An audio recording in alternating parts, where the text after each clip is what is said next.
नमस्कार, स्वागत है आपका हॉर्नबिल टीवी में और मैं हूं आपके साथ शिखा सकलानी। बुलेटिन की शुरुआत करते हैं खबरों के साथ। भारत सरकार की अंतर मंत्रालय टीम के सदस्यों ने उत्तरकाशी, रुद्रप्रयाग, पौड़ी, गढ़वाल, चमोली, बागेश्वर और नैनीताल जिले के विभिन्न क्षेत्रों में जाकर आपदा से हुए नुकसान का जायजा लेने के बाद बुधवार को सचिवालय में मुख्यमंत्री से भेंट की। गृह मंत्रालय भारत सरकार के संयुक्त सचिव आर प्रसन्ना के नेतृत्व में आई इस टीम में अनु सचिव शेर बहादुर, अधीक्षण अभियंता सुधीर कुमार, उप निदेशक विकास सचान, मुख्य अभियंता पंकज सिंह, निदेशक डॉक्टर वीरेंद्र सिंह शामिल थे। अंतर मंत्रालय टीम ने आपदा प्रभावितों से बातचीत कर मिले फीडबैक का उल्लेख करते हुए राज्य सरकार के प्रभावित क्षेत्रों में संचालित राहत कार्यों को सराहनीय बताया। आपदा प्रभावितों के लिए राहत शिविरों में रहने और भोजन की समुचित व्यवस्था, मौके पर ही चिकित्सा सुविधा उपलब्ध कराने के साथ ही अन्य मूलभूत सुविधाओं की व्यवस्था को भी केंद्रीय टीम ने बेहतर बताया। आपको बता दें कि मुख्यमंत्री पुष्कर सिंह धामी से केंद्रीय टीम दल ने मुलाकात की और सराहनीय कार्य बताए। प्रधानमंत्री नरेंद्र मोदी गुरुवार को उत्तराखंड के आपदा प्रभावित क्षेत्रों के हवाई सर्वेक्षण और समीक्षा बैठक के लिए पहुंच रहे हैं। इसे देखते हुए मुख्यमंत्री पुष्कर सिंह धामी ने जौलीग्रांट एयरपोर्ट पहुंचकर प्रधानमंत्री के दौरे की तैयारियों का जायजा लिया। उन्होंने अधिकारियों को सभी व्यवस्थाओं को समयबद्धता के साथ सुनिश्चित करने के निर्देश दिए। मुख्यमंत्री पुष्कर सिंह धामी ने कहा कि प्रधानमंत्री का उत्तराखंड से विशेष लगाव है और यही कारण है कि आपदा के इस कठिन समय में हमें निरंतर उनका सहयोग और मार्गदर्शन मिलता रहता है। प्रधानमंत्री के आगमन से उत्तराखंड में आपदा राहत कार्यों को और बल मिलेगा। इस खबर पर ज्यादा जानकारी के लिए संवाददाता योगेश आर्य हमारे साथ जुड़ चुके हैं। योगेश, कल प्रधानमंत्री उत्तराखंड दौरे पर आने वाले हैं, जहां वे आपदा प्रभावित क्षेत्रों का हवाई सर्वेक्षण करेंगे। ऐसे में सीएम धामी ने दौरे की तैयारियों को लेकर जायजा लिया और अधिकारियों को क्या कुछ निर्देश दिए? देखिए शिखा, कल प्रधानमंत्री नरेंद्र मोदी जो है उत्तराखंड आएंगे और आपदा के इलाकों का जो है हवाई सर्वेक्षण वह करेंगे। इसके साथ साथ वह अधिकारियों के साथ उच्च स्तरीय बैठक भी करेंगे, समीक्षा करेंगे उसमें कि आखिरकार अब तक किस तरह के हालात हैं, किस तरह से वहां पर राहत बचाव कार्य किया जा रहा है, किस तरह के हालातों को काबू में अब तक किया गया है और कहाँ कहाँ किस तरह से नुकसान हुआ है। इससे पहले अगर देखा जाए तो अंतर मंत्रालय की जो केंद्रीय टीम है वो भी जो है लगातार उच्च क्षेत्रों में जाकर निरीक्षण कर चुकी है। उन्होंने काम को बेहतर बताया है। इसके साथ साथ जो है अब कल प्रधानमंत्री करीब 5 बजे जो है अधिकारियों के साथ बैठक करेंगे। उससे पहले जो है करीब 4:15 बजे उत्तराखंड के बाढ़ प्रभावित क्षेत्रों का हवाई सर्वेक्षण उनके द्वारा किया जाएगा। तो निश्चित तौर पर जो है अगर देखा जाए तो अहम दौरा है कहीं ना कहीं, जिस तरह से लगातार आपदा की चपेट में उत्तराखंड है और कहीं ना कहीं उनके हवाई सर्वेक्षण के बाद, समीक्षा बैठक के बाद जो राहत पैकेज मिलेगी उससे जो है निश्चित तौर पर माना जा रहा है कि लाभ मिलेगा। और जिस तरह से प्रधानमंत्री के दौरे को लेकर सीएम धामी ने भी कहा है कि जब जब आपदा में या किसी भी चीज की जरूरत पड़ती है, उत्तराखंड के लिए हमेशा जो है केंद्र और मुख्यमंत्री प्रधानमंत्री नरेंद्र मोदी खड़े नजर आते हैं। वे समय समय पर उनका मार्गदर्शन भी करते रहते हैं। तो निश्चित तौर पर कल उनका जो है जो हवाई सर्वेक्षण है, बैठक है, वो अहम मानी जा रही है। योगेश, हमारे साथ जुड़ने और तमाम जानकारी साझा करने के लिए धन्यवाद। उत्तराखंड समेत देश के कई राज्यों में आई आपदा के बीच मदद के हाथ लगातार आगे बढ़ रहे हैं। उत्तर प्रदेश सहित कई राज्यों से राहत सामग्री भेजी जा रही है। मुख्यमंत्री पुष्कर सिंह धामी ने आपदा राहत में सहयोग देने वाली सभी राज्यों और संगठनों का आभार जताया। उन्होंने कहा कि इस कठिन समय में सभी का साथ और सहयोग प्रदेश की जनता के लिए बड़ी हिम्मत और ताकत का काम कर रहा है।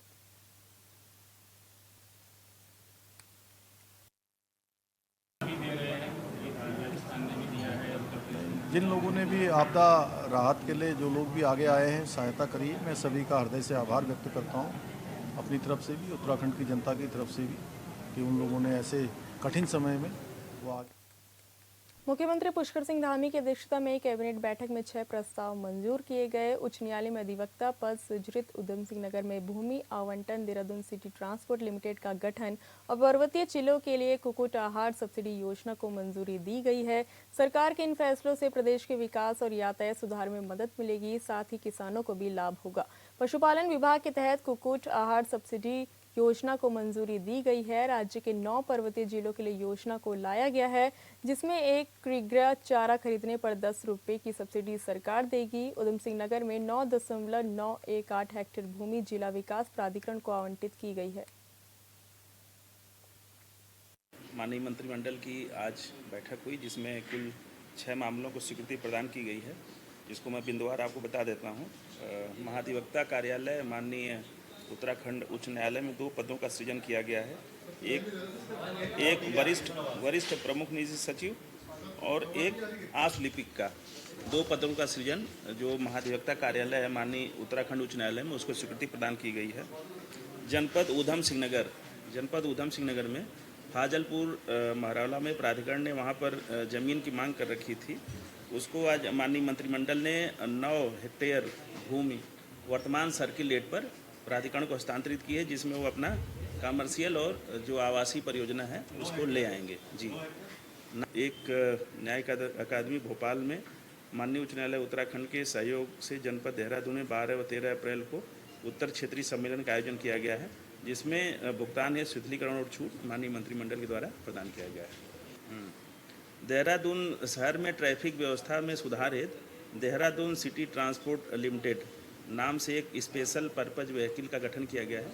ये एक तरह की कंपनी है जो देहरादून में ई बसों का संचालन करने के लिए अधिकृत होगी और प्रधानमंत्री ई बस सेवा योजना के अंतर्गत ई बसों के संचालन के साथ साथ वर्तमान नगर बस सेवा का संचालन सुव्यवस्थित और सुगठित तरीके से ये करेगी।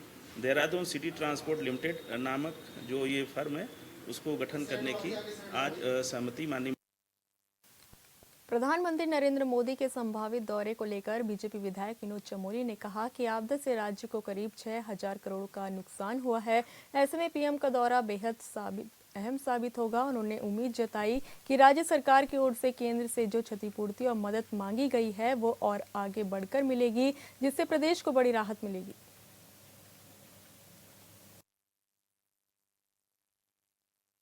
जिस तरह इस बार आपदा आई है, जिस तरह की क्षति उत्तराखंड में हुई है, तो लगभग 6,000 करोड़ का नुकसान हम लोगों ने आंका है, 5,700 कुछ है। और माननीय प्रधानमंत्री जी का इस बीच में दौरा, क्योंकि आपदाग्रस्त क्षेत्रों का रहेगा, ये उम्मीदें लेकर आया है। और मुझे लगता है कि जो हम लोगों ने वहाँ से क्षतिपूर्ति मांगी है और केंद्र से जो मदद मांगी है, निश्चित तौर पर बढ़ा करके हमको मिलेगी, ऐसा मुझे लगता है। और इससे बहुत राहत उत्तराखंड को मिलने जा रही है। पड़ोसी देश नेपाल इस समय सबसे बड़े राजनीतिक और सामाजिक संकट से गुजर रहा है। ऐसे में खुफिया एजेंसियों ने सावधान किया कि असामाजिक तत्वों की ओर से सीमावर्ती इलाकों में अशांति फैला सकते हैं। वहीं बीजेपी के धर्मपुर विधायक विनोद चमोली ने भी इस पर चिंता जताई है। उन्होंने कहा कि ये एक गंभीर विषय है। उन्होंने कहा कि नेपाल पूर्णतः हिंदू राष्ट्र है, साथ ही जिस प्रकार से स्थिति नेपाल में बनी हुई है वो पूरे सनातन पर चोट करने वाली है। उन्होंने कहा कि उत्तराखंड जो कि सीमांत क्षेत्र है तो इसकी सुरक्षा के लिए सजग रहने की जरूरत भी है।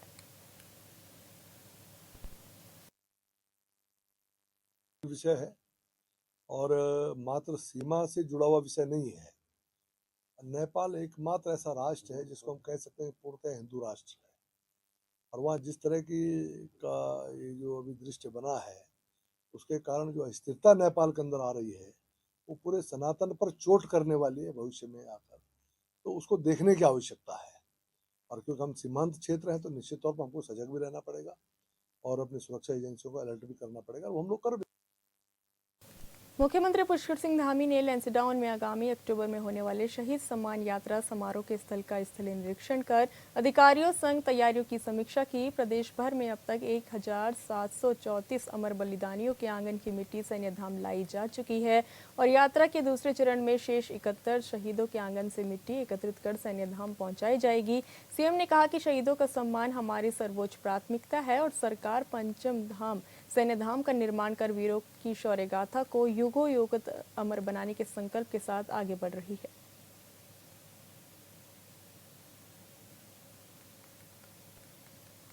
बीजेपी विधायक राजकुमार पौड़ी ने कहा कि पौड़ी में अधिकारियों की नियमित तैनाती को लेकर मुख्यमंत्री पुष्कर सिंह धामी ने स्पष्ट निर्देश दिए हैं। उन्होंने कहा कि 2022 में चुनाव जीतने के बाद जनता की मांग पर उन्होंने ये मुद्दा सीएम के सामने रखा, जिसके बाद मंत्रियों और अधिकारियों की बैठक में निर्णय हुआ कि कमिश्नर हर हफ्ते 2 से 3 दिन पौड़ी में बैठेंगे ताकि जनता के कार्यों में देरी ना हो। विधायक ने विपक्ष पर हमला बोलते हुए कहा कि आज वे इस मुद्दे को उठाकर श्रेय लेना चाहते हैं, जबकि वास्तव में 2022 से ही मुख्यमंत्री के आदेश के बाद कमिश्नर पौड़ी में बैठ रहे हैं और अधीनस्थ अधिकारियों को वहीं बैठने के निर्देश दिए गए हैं। वास्तव में जब 2022 का चुनाव हुआ और मैं पौड़ी से विजय हुआ तो लोगों का शिष्टमंडल, कई लोगों के शिष्टमंडल मेरे पास आए। उन्होंने डिमांड की कि वास्तव में पौड़ी में कमिश्नरी होने के बावजूद यहाँ पर कमिश्नर नहीं बैठता, उसके अधीनस्थ जो अधिकारी हैं वो भी नहीं बैठते। तो इस बात को लेकर मैंने सीएम साहब से बात करी, आदरणीय अपने प्रदेश के यशस्वी मुख्यमंत्री पुष्कर सिंह धामी जी से, और उनके साथ बैठने का ये लाभ हुआ कि उन्होंने 2-3 बार अधिकारियों के साथ बैठक करने के बाद मुझे भी बुलाया और सभी अपने पौड़ी क्षेत्र के जो आदरणीय धन सिंह रावत जी हैं, सतपाल महाराज जी हैं, इन लोगों को बुलाने के बाद सारी बैठक हुई हैं और निश्चित रूप से उसका रिजल्ट ये निकला कि उसके बाद महीने में हर हफ्ते जो है कमिश्नर वहाँ बैठते हैं, हफ्ते में 2 दिन 3 दिन के लिए वहाँ जाते हैं, जो वहाँ के काम होते हैं उनको निपटा कर फिर जो है, क्योंकि उनके पास देहरादून की भी जिम्मेवारी है, तो जब अधिकारी के पास जिम्मेदारी देहरादून की भी होगी तो वास्तव में पूरा समय वहाँ बैठ नहीं सकते। तो ये था कि वहाँ के काम कोई ना रुकें, तो उन्होंने 2-3 दिन का समय तय किया, तब से लगातार वो बैठ रहे हैं वहाँ पर। अब विपक्षियों को मौका मिला है कि साहब हम इस बात को उठाएंगे।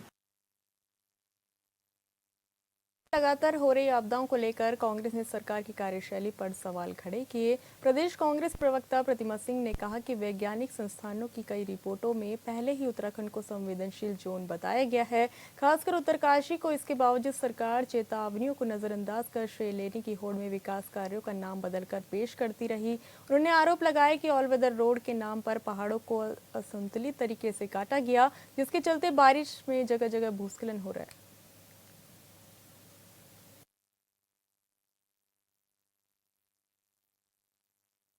देखिए, स्लाइड पे जो कुछ इंस्टीट्यूट अपना काम करते हैं, जो रिपोर्ट्स देते हैं और एग्जामिन करने का कार्य करते हैं, अभी परसों ही उनकी एक रिपोर्ट सामने आई है और पहले भी ये बात आई है सामने कि जो है उत्तराखंड जो है हमारा, क्योंकि यहाँ पे यंग माउंटेन्स हैं तो ये सेंसिटिव जोन में आता है। और उत्तरकाशी के लिए कई बार ये बात कही गई है कि ये एकदम एज पे बैठा हुआ जो हमारा डिस्ट्रिक्ट है वो, लेकिन सरकार समझती नहीं है। सरकार को सिर्फ श्रेय लेने की होड़ है, ये कांग्रेस पार्टी कई बार कह चुकी है।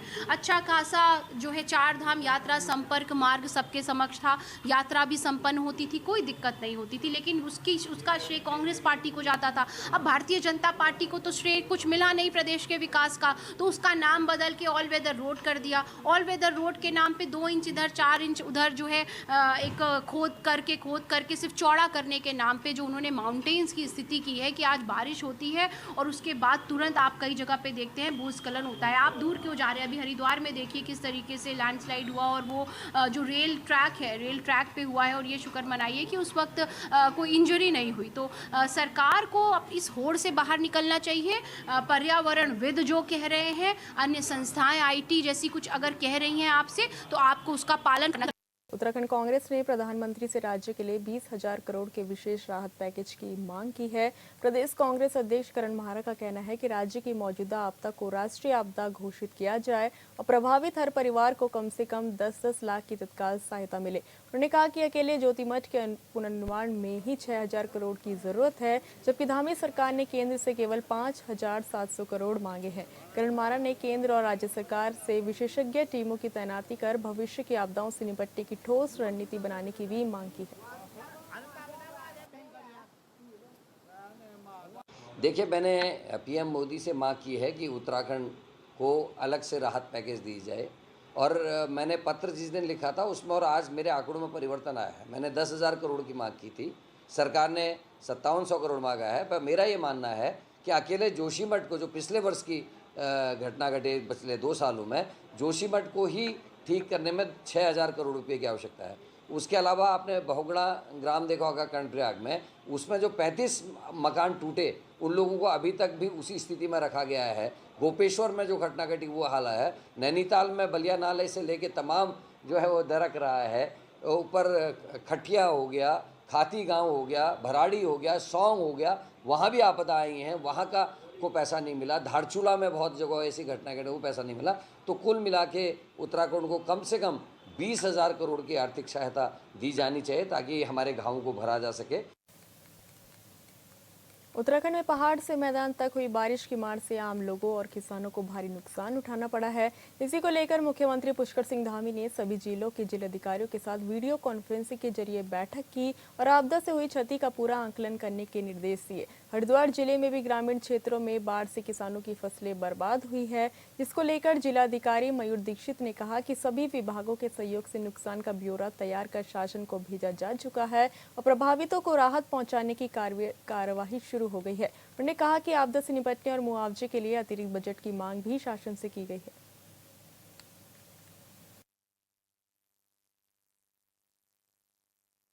देखिए, शासन से जो हमें दिशा निर्देश प्राप्त हुए हैं उसमें जितने भी अभी जो मानसून अवधि में जो डैमेजेस हुए हैं सिंचाई विभाग के, पीडब्ल्यूडी के, अन्य डिपार्टमेंट्स के, उसका जो आंकलन करके हमको एस्टिमेट्स, डीपीआर आदि भेजने के निर्देश प्राप्त हुए, जिसके क्रम में एक इनिशियल आंकलन हमने करके भेज दिया है शासन को।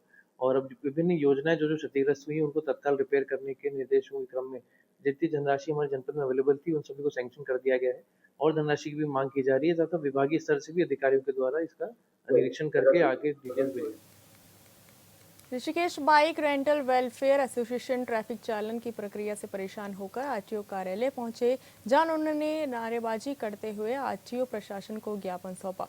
इस दौरान संघ के पदाधिकारियों ने कहा कि सेल्फ ड्राइविंग टू व्हीलर पर यात्री खुद वाहन चलाता है, लेकिन यात्री की गलती का आर्थिक बोझ वाहन स्वामी को भुगतना पड़ता है। चालन की सूचना 24 से 48 घंटे बाद मिलती है, जिससे ग्राहक से राशि वसूलना संभव नहीं हो पाता। चालन की जिम्मेदारी वास्तविक चालक पर तय की जाए और सैटेलाइट कैमरों से किए गए चालन की सूचना उसी समय भेजी जाए ताकि किए गए चालन का भुगतान ग्राहकों से वसूल सके। बाइक रेंटल संचालकों ने कहा कि इस साल भारी बारिश और आपदा से पर्यटन सीजन ठप रहा है। ऊपर से चालनों के कारण वाहन स्वामियों को भारी आर्थिक नुकसान उठाना पड़ा है।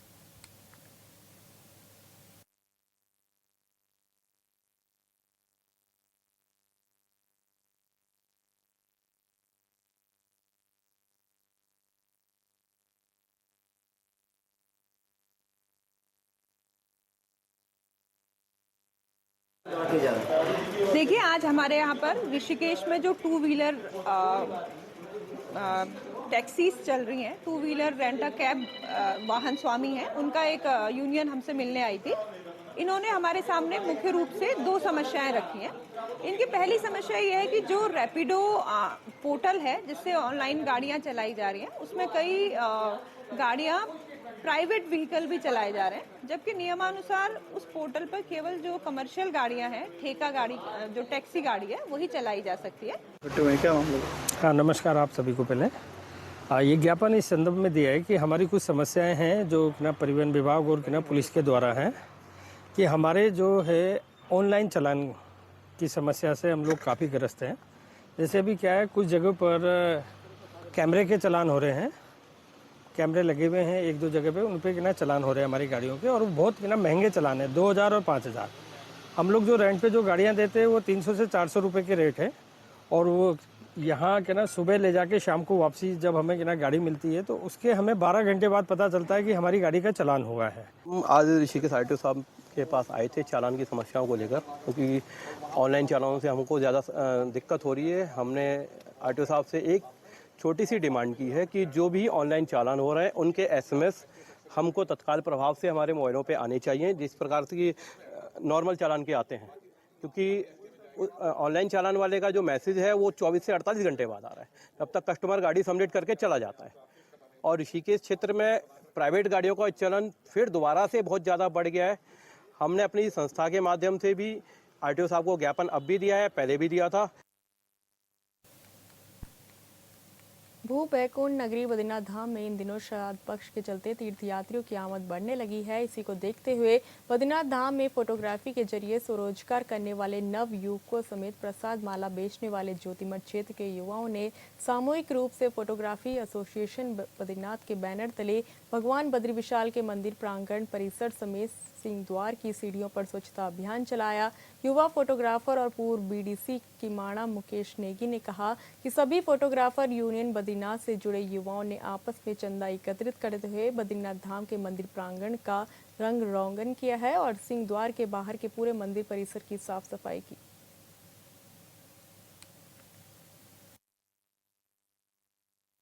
बद्री विशाल तो आज समस्त फोटोग्राफर की टीम और माला प्रसाद जितने भी लोग मंदिर प्रांगण में काम करते हैं उन सब ने आज यह ठाना है कि मंदिर को बिल्कुल मंदिर की आज सफाई की जाएगी और मंदिर के आसपास जो भी मतलब जगह है वहाँ पे चाहे वो गुटखा खाने से हो चाहे किसी भी प्रकार की गंदगी हो आज हम सब वो साफ करेंगे। और हमने सब ने कलेक्शन करके कुछ पैसे जमा किए हैं, उन पैसों से हम रंग पेंट की जो भी बाल्टी होती है वो लाकर मंदिर को आज पूरी तरह से चमकाएंगे, क्योंकि भगवान बद्री विशाल जी के सानिध्य में हम लोग काम कर रहे हैं।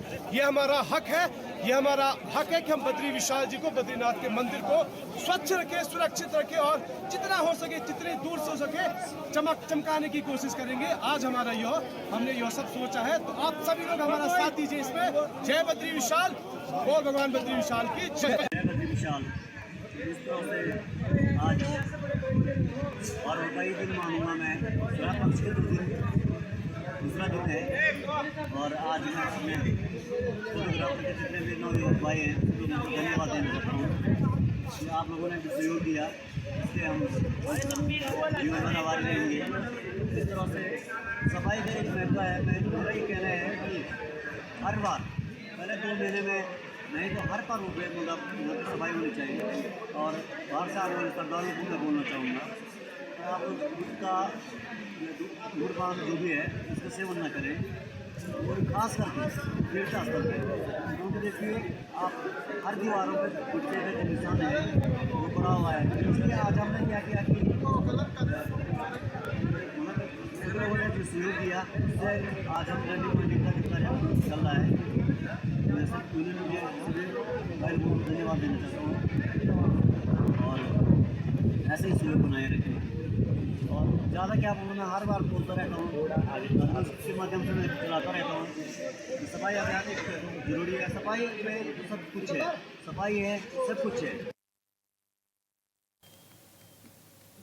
ऋषिकेश हरिद्वार मार्ग पर कोयल घाटी के पास बहुमंजिला इमारत का निर्माण कार्य चल रहा है, जहां आने जाने वाले राहगीरों की सुरक्षा को लेकर कई इंतजाम नहीं किए गए।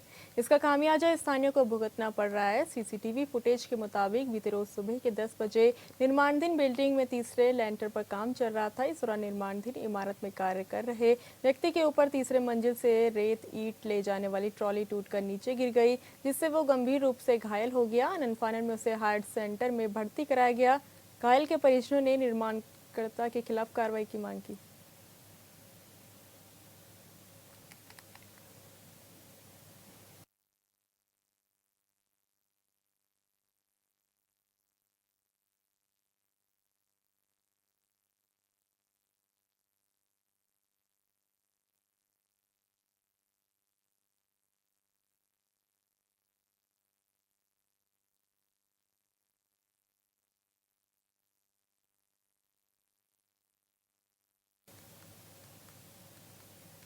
सामाजिक कुरीतियों को दूर करने के उद्देश्य से जिला बाल कल्याण समिति टिहरी की ओर से राजकीय इंटरमीडिएट कॉलेज नरेंद्र नगर में जन जागरूकता कार्यक्रम आयोजित किया गया, जहां बाल कल्याण समिति के जिला अध्यक्ष ऋषि कंडवाल और सदस्य राजेंद्र सिंह गुसाई ने छात्र छात्राओं को नशा, बाल श्रम, भिक्षा और बाल विवाह से समाज में पड़ने वाले दुष्प्रभावों के बारे में बताया।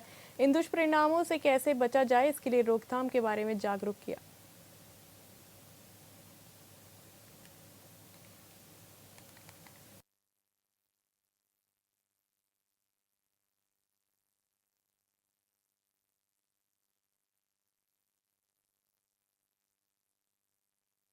एक जन जागृति अभियान के तहत यहाँ पे आए हैं और हमारा प्रयास है कि जो भी कुरीतियाँ हमारे समाज में फैल रही हैं वो हम बच्चों के माध्यम से किस तरह से उसको प्रसारित करें। उसमें मुख्य रूप से जैसे नशाखोरी का प्रचलन चला है, उसके लिए हमने बच्चों को जागरूक किया है।